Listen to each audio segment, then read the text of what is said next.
Hello again and welcome back.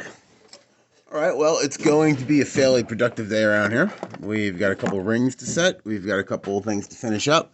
But first and foremost, I wanted to show you the material that I was working on in the previous few videos. Let me see if I can get you a better shot. Sorry about that. Alright.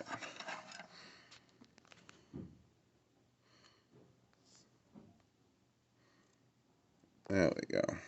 Sterling silver, 14 karat gold, Mokume-gane, workable material. This is enough to make two giant wedding bands. One size 10, one size 11.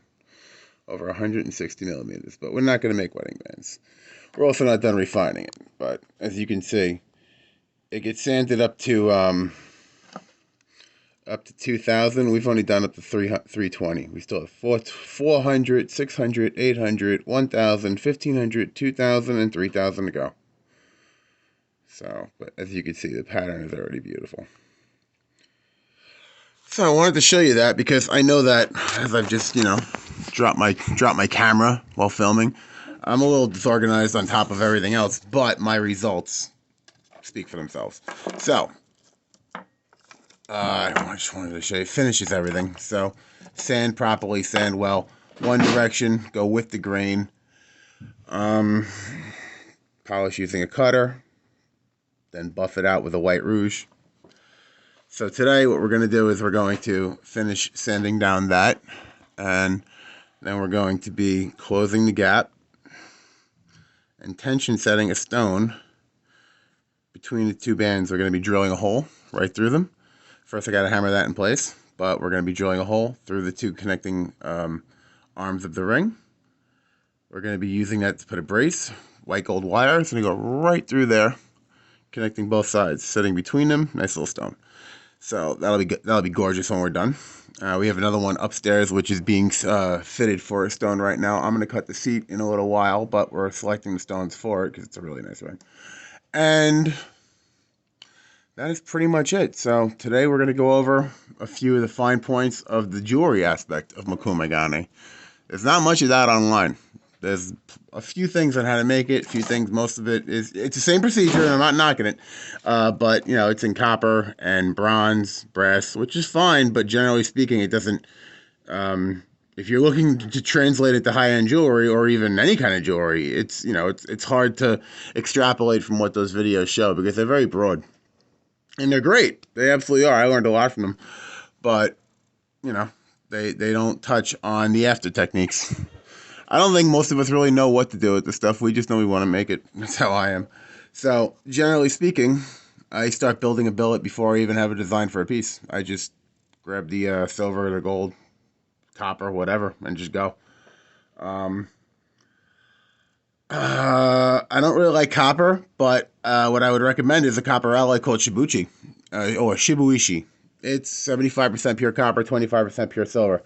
So, grab an ounce of copper and a quarter ounce, 3/4 of an ounce of copper and a quarter ounce of silver. It'll increase. If you're going to be going just straight copper, as opposed to a quarter ounce of silver on top of that, you're putting your marketing up by. Yeah, I'm sorry, you're putting your production costs up by about $5 or $6. Let's say it's $8 because silver, I think right now is 24.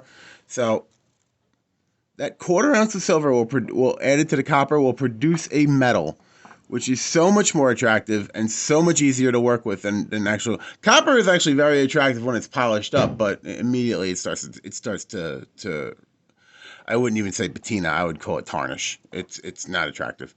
And shibuishi is the way it patinas, the way it enhances its natural colors is quite attractive. But once again, I like my 800. This is not polished, but this is a good example of the 888. I'm sorry, the 999 800 silver combination. This ring will do that. When I hit this with a torch, it'll oxidize. We'll get a nice black and white contrasting surface. And once I'm done sanding it out, so as you can see, we're gonna really hit this thing hard. That's pretty much it. So the next, I'm going to add on to this video. Keep watching. And we're going to make some jewelry today. We'll see you soon. Alright, so if you can see that, we've cut some holes there and there corresponding. Got some, drill some holes. We're going to stick a bar through that to set the tension. And now we're going to cut seats for stones.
Alright, that looks good. Let's give it a go. We'll be back.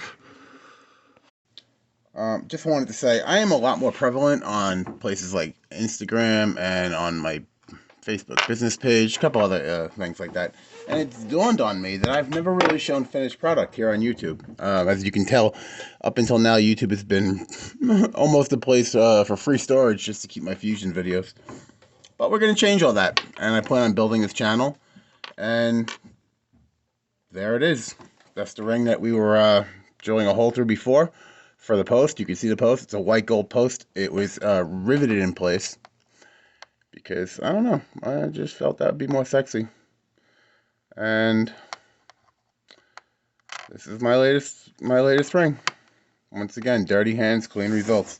So, you're looking at a 999 fine silver, 800 silver, Mokume-gane diamond band. It's got an overlapping design, tension set diamonds that have been more or less channel set, then braced with the 14 karat gold, white gold rivet, so it's nice and stiff. We needed a little extra protection. I didn't want to use sterling silver because even though it's quite strong, I wanted something really, really rigid that would not only be strong but won't break. Because if you get sterling to that stiffness, it's going to. If it takes the kind of damage or bang that I am looking to prevent, because right now what you're dealing with is you got a fine silver element there.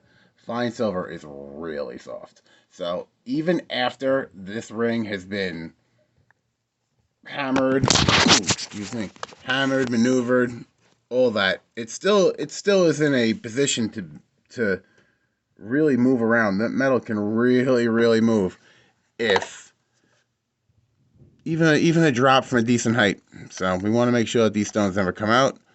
We want to make sure there's no problem ever with this ring.